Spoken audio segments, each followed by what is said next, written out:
some nut in his underwear. That's no ordinary nut, son.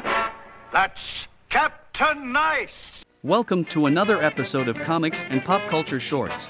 Today we look at competing superhero parody comedies. Captain Nice versus Mr. Terrific.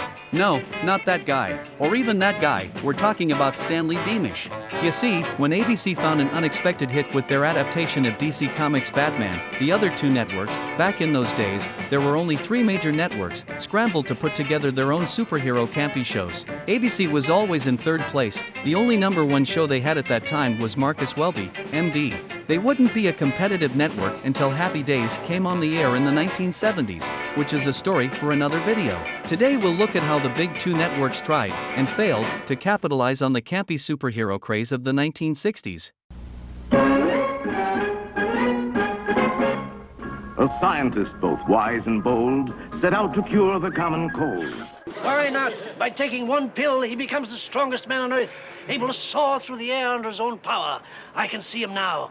Muscles tensed, mind alert. Mr. Terrific is an American television sitcom that aired on CBS on Mondays at 8 p.m. from January 9th to August 28, 1967. Stephen Strimple starred in the title role. A similar series on NBC, Captain Nice, also aired that season on Mondays at 8:30 p.m. The show's premise involved gas station attendant Stanley Beamish, a mild-mannered scrawny youth who secretly worked to fight crime for a government organization, the Bureau of Secret Projects, in Washington. All he needed to do was to take a power pill which gave him the strength of 1,000 men and enabled him to fly, much like Superman, albeit by furious flapping while wearing the top half of a wingsuit. He also had a time limit. He would revert to normal after the pill's effects wore off.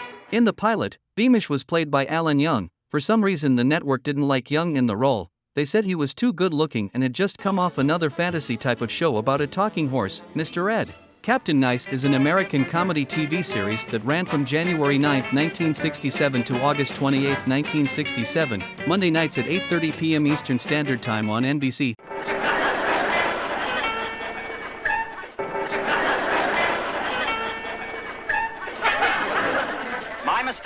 The show's premise involved police chemist Carter Nash, played by William Daniels, a mild-mannered mama's boy who discovered a secret formula that, when he drank it, transformed him in an explosive burst of smoke into Captain Nice. The series was created by Buck Henry, who was a co-creator of the hit series Get Smart.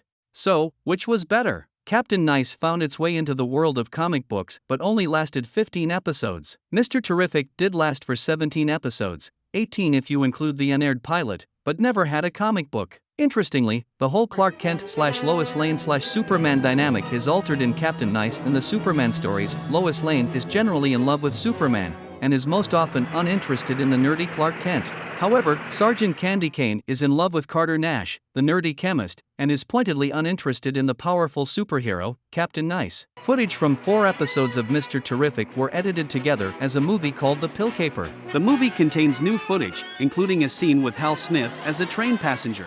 I think the flying scenes and special effects were slightly better on Captain Nice. The costume was somewhat better on Mr. Terrific, and the show's humor were both about even. I think the shows are, all things considered, roughly even. The advent of campy superhero shows came and went in a flash. Another show that was a spin-off of Batman, The Green Hornet, was also cancelled after 1 season, and Batman took a ratings hit and limped along for another season. The attempts at campy superheroes would be revisited with shows like The Greatest American Hero in the 80s. That was our look at the campy superhero shows of the 60s. What did you think? Were you ever a fan of these shows? Do you think they should have gone on longer, or did they justifiably get cancelled by the networks? Let me know in the comments below. If you like the show, click the like button and subscribe to my channel. Also check out my own franchise Carl Vincent Vampire Hunter in the links below.